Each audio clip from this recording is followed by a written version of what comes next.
Hey everybody, greetings from Miami Beach, Florida, where I am right now. It's quite the walkabout we're going on here in the last couple of months.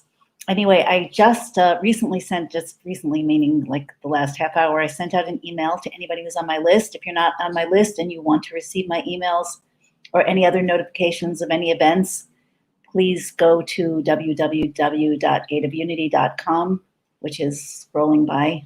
It's a little squish there on the banner, gateofunity.com, and just sign up in the sign up bar that you'll see on the front page.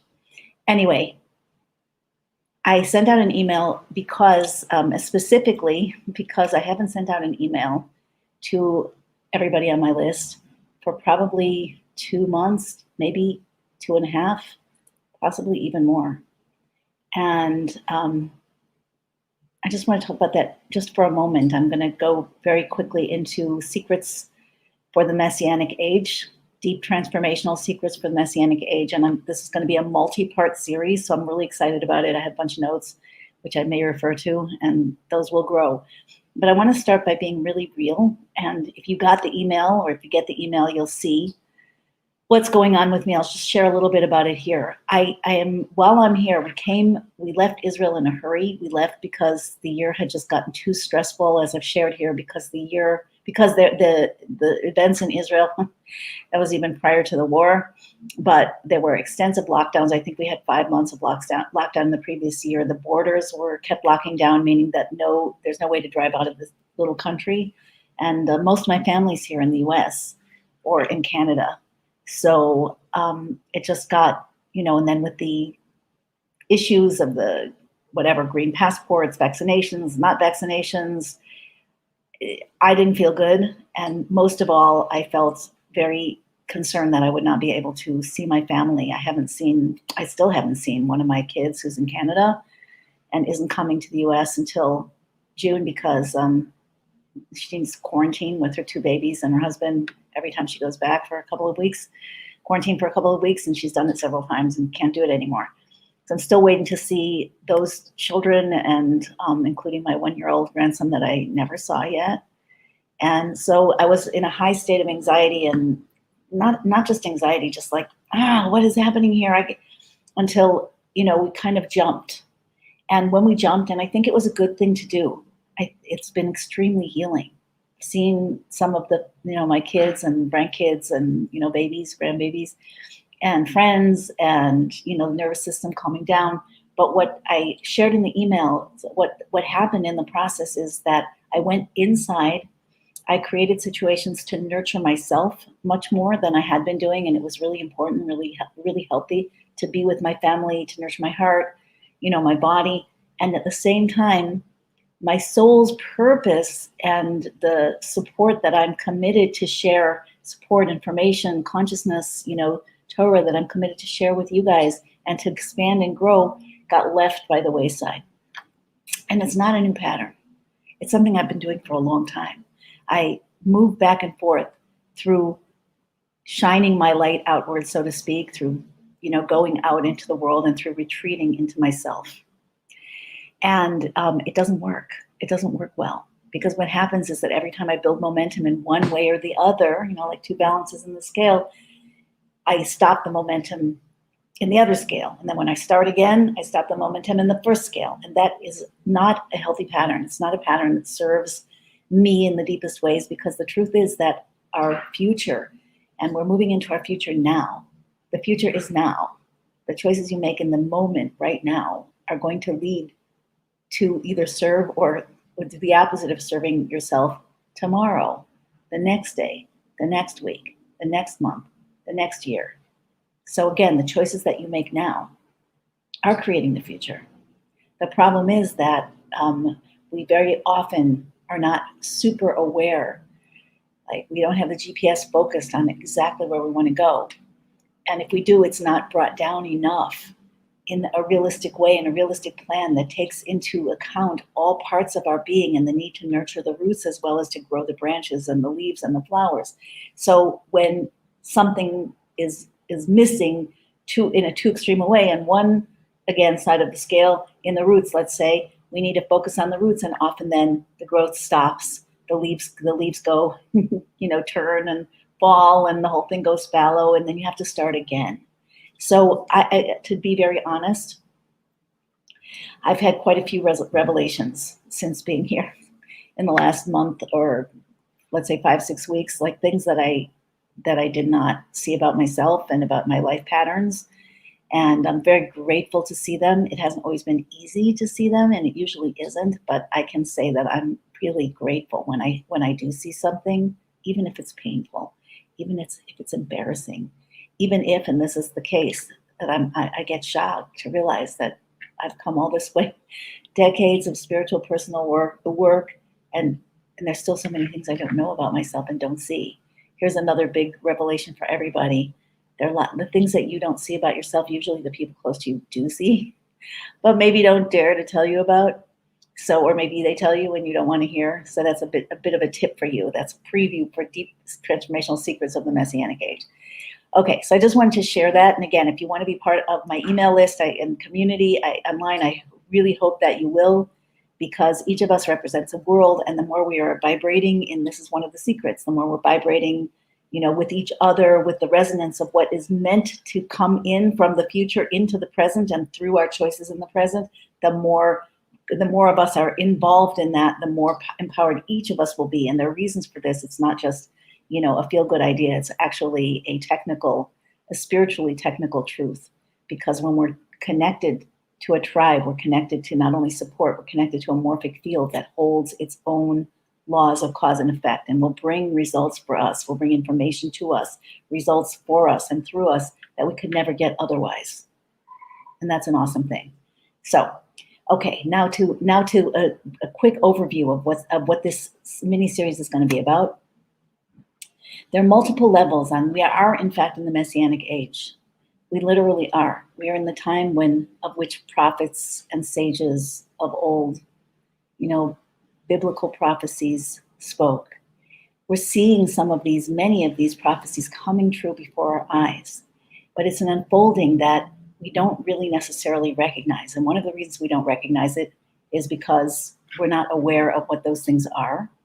That's something that needs to be rectified. Another reason we don't recognize it is because we're so distracted by everything, by the turbulence of everything that's happening, that we cannot really often find the space, the roots to sit and to think and to perceive the big picture.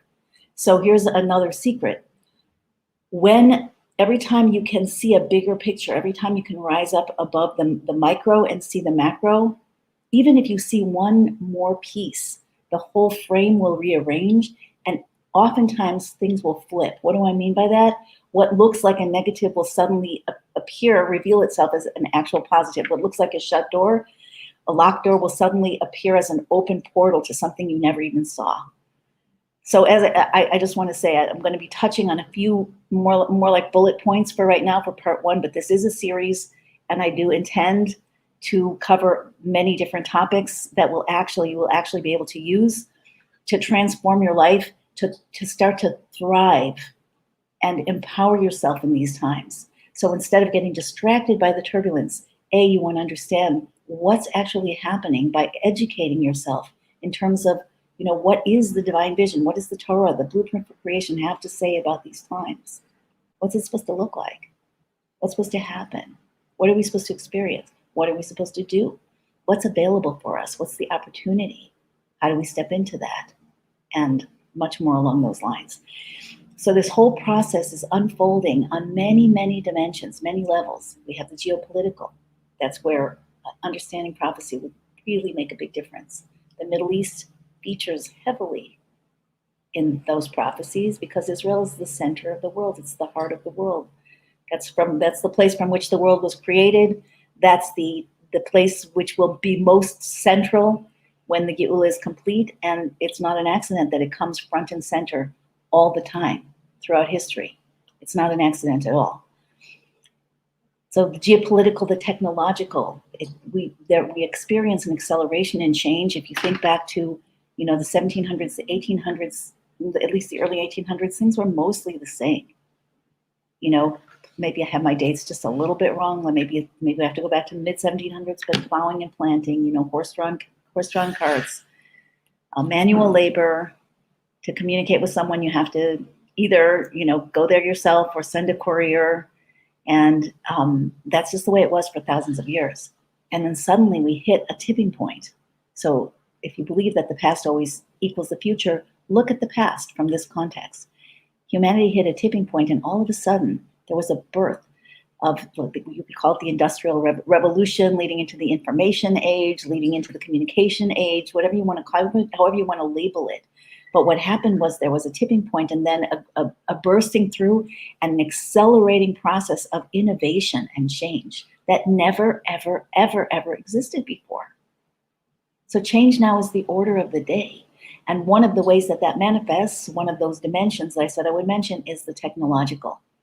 So I don't have to explain to you how much technology is booming, and like anything that is innovated into the world that is not directly divine, not directly from Torah, it's a double-edged sword. So these new things that are being created can be used for good and redemption, or they can be used for ill and the opposite. They can be used to help people and support people and life, or the opposite. And that's just the part of the paradigm. That's how the world is designed.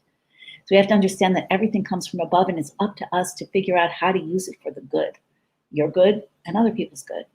Okay, we have explosions and innovation in healing.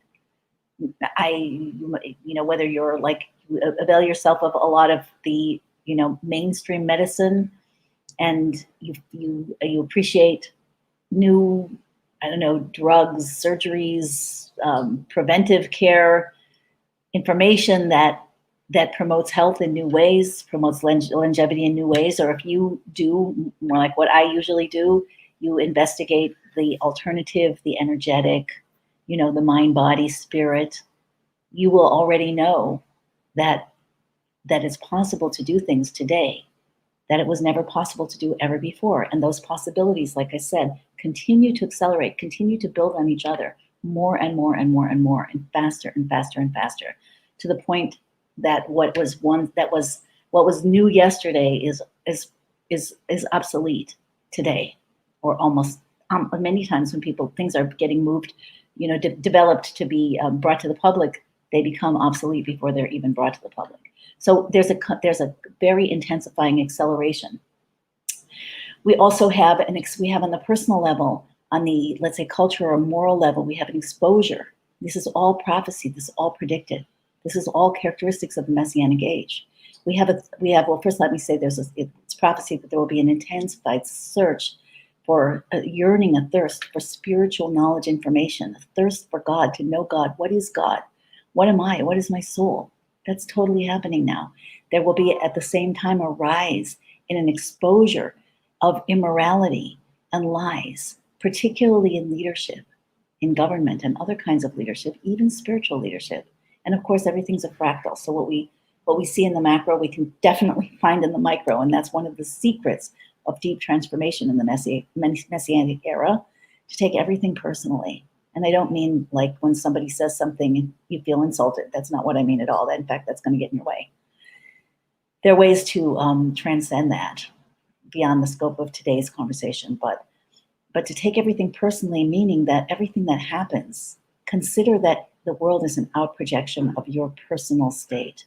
Consider that what's happening in the world, when it impacts you, that it is calling on you or calling out of you something new, that it is there to assist you to become aware of something, whether a long-standing pattern or an emotion or a deeply, embedded belief or a relationship or whatever it might be, or a path that's not working for you, or an open door that's beckoning to you that you haven't seen or you haven't been willing to walk through. Consider that the things that happen and trigger you are triggering you into something new. They're attempting, like a parent who's trying to wake up a kid that won't get out of bed, or trying to motivate a kid to do things more in their self-interest. Consider that everything in the world is a trigger for you. And of course, it's not only for you. But if you consider it that way, from that perspective, you have power. And when you have power, when you're working in the micro, but with an awareness of the macro, of these underlying patterns and the processes that are taking place, where we're coming from, where we're going, what it means, you actually have influence over the entire world. It's a real thing. You can change the nature of reality in ways that are completely miraculous. Talk about it more in, in future sessions of this series, The Deep Transformational Secrets of the Messianic Age. Okay, so we have the rise in crises and chaos, as well as the exposure of lies and immorality. We have a rising potential for empowerment and change. Basically, as we're getting shaken loose from our stuck place, there's a lot flying around us. We can choose what we want to focus on. And what we focus on and what we commit to and lean into is going to generate very powerful results and changes in us. And that brings me to, I don't know if this is a complete list, but that brings me to the final thing that I want to say about this, but the levels of change. And that is that it is a time of change and transition. Transition is the word that we use when a mother is in the birth process, and she's in the stage of birth where it gets so intense that it's like, it's got to be done. And that intensity can feel scary, painful for the mother, probably for the baby as well. But there's a purpose to it, and that is because now all powers within the mother, whoever's assisting with the birth, the baby, all powers must be focused on getting the job finished, getting that birth accomplished, making it complete. And that's where we are really right now. The problem is that we're not focused. We're getting distracted. I used to have my last three babies. I had a doctor who was really, he loved what he did. He was really skilled at what he did. And he told me once that he loves to see that in the transition stage, the women, they kind of lose it. They get so distracted, so overwhelmed, so, caught up in every feeling in the body and not the moment like being calm and present, but the moment like, how am I going to survive it? What's happening? That they kind of lose their mind in that sense. They lose their focus completely. And he loves to see how when the birth is finished, all of that changes in an instant to joy and calm and accomplishment and satisfaction. And in fact, in the birth of my youngest, that was happening to me. And I remember he was looking at me. He said, "Look at me, focus, focus, focus." So, these metaphors are very, very apt and very important for us to learn from. So when we see change on all these levels and more levels, obviously there are dimensions, cosmic dimensions, the whole spiritual worlds are resonating to what happens in this physical world, literally.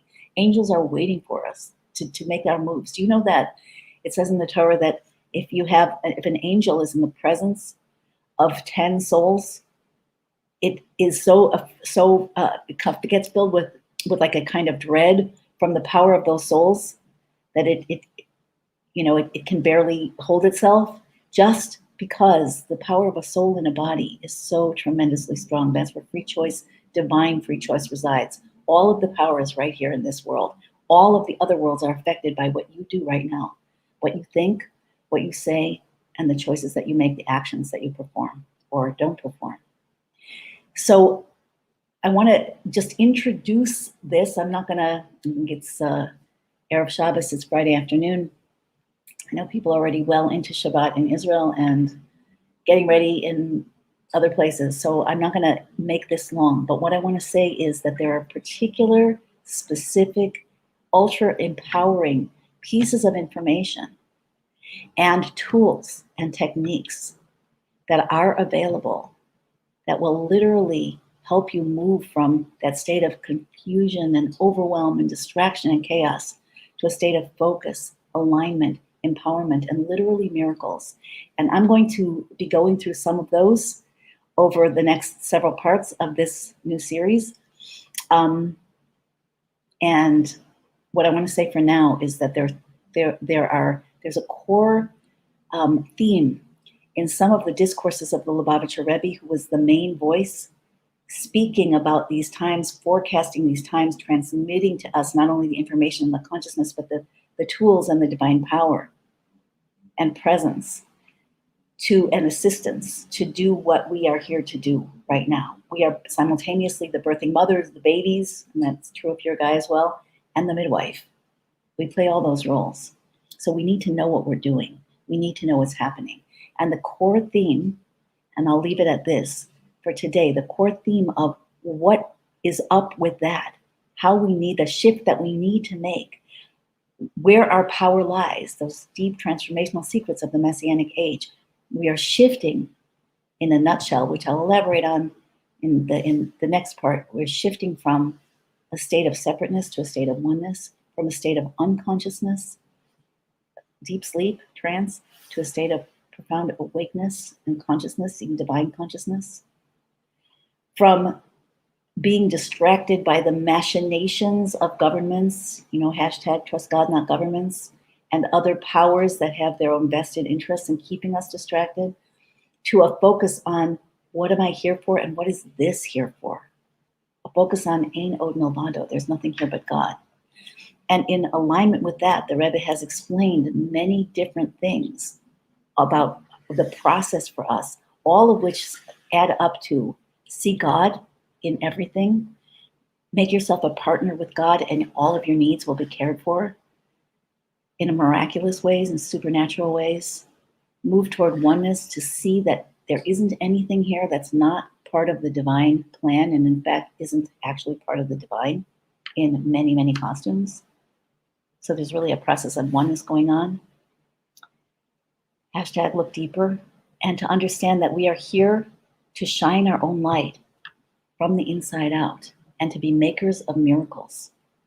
And there is a strategy to that. There is a path to that. Is it fully forged? Have we explored all of it? No. Is it partly forged with many, many, many amazing tools, techniques, transformational, and even miraculous results along the way that have already happened for many people?